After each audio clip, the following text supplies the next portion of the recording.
At ayun mga kaibigan, December 25 pa rin po ngayon, ganap na alas 4 na ng hapon at tumila na po yung ulan, medyo maliwanag na papunta dun sa south at madilim talaga dun sa norte. At yung ating mga ibon ay nagpupulasan na naman, mga lintek talaga. Ayaw pumasok ang kukulit. Hindi tayo magbo-voice over ngayon gawa ng walang power, di ba? Walang power, walang nagpapatugtog. Off lahat ng appliances.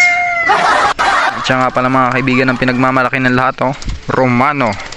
Napakabait niya mga kaibigan. Uy. Namulot ako kanina habang umuulan ng mga plastic bottle. Yan.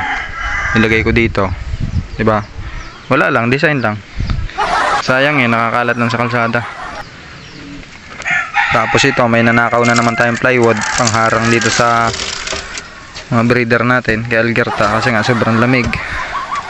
Ayun, no. Yun. Ang magpapasakit ng ulo natin ang anak ni Algerta at ni Cyclops. At siya nga pala mga kaibigan, yung puno ng mangga kinarati na natin. Kinarati natin kanina. Banatan ko ng mga kungpo.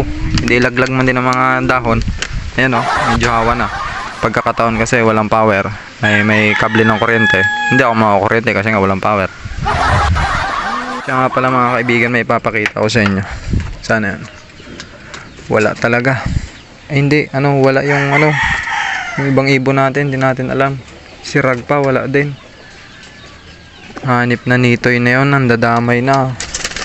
Sumama doon kayong dab and drop. Nadamay na si Rag pa. Bad trip.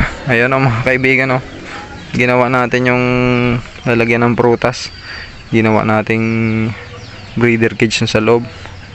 Nagkatuluyan yung magkapatid mga kaibigan, si Rayok at si Kira. Ayan sila ngayon. Diba pagkalagay natin mga ilang kalating oras lang, nandiyan na silang dalawa. Nakasada ata sa propesiya na sila talaga yung magkakatuluyan. Pero hindi natin paitlogin yan, kung magkaitlog man yan, dispatch agad natin kasi malapit na rin laro niyan eh. February-wari, pagkakalam ko. Ginawa ko lang yan kasi nga, yung iba, kapag yung mga puling-puling lang, para mabilis pumasok. Habol na habol. Hindi ko alam kapag inalpasan natin yan kung habol o tayong habol sa kanila. Mga YB mga kaibigan, update tayo. Si Paul Quinn, kung hindi ako nagkakamali, si Paul Quinn yan. Si Utred, nasa dulo. Ito si Seska. Tapos ito naman si Romano. Mabait yan, napakabait na ibon yan ni Romano.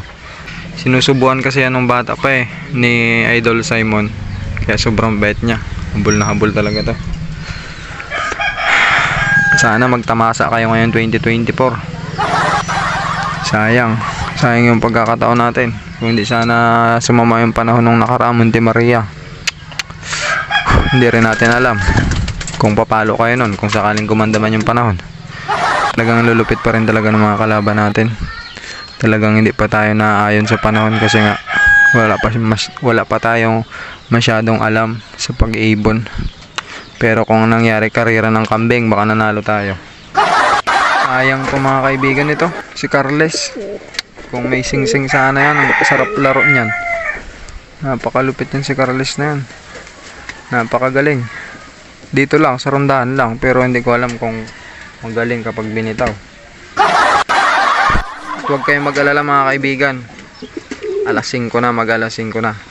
Ilang oras na lang. Hindi na kayo tatago sa mga inaanak ninyo. Malapit na mag December 26.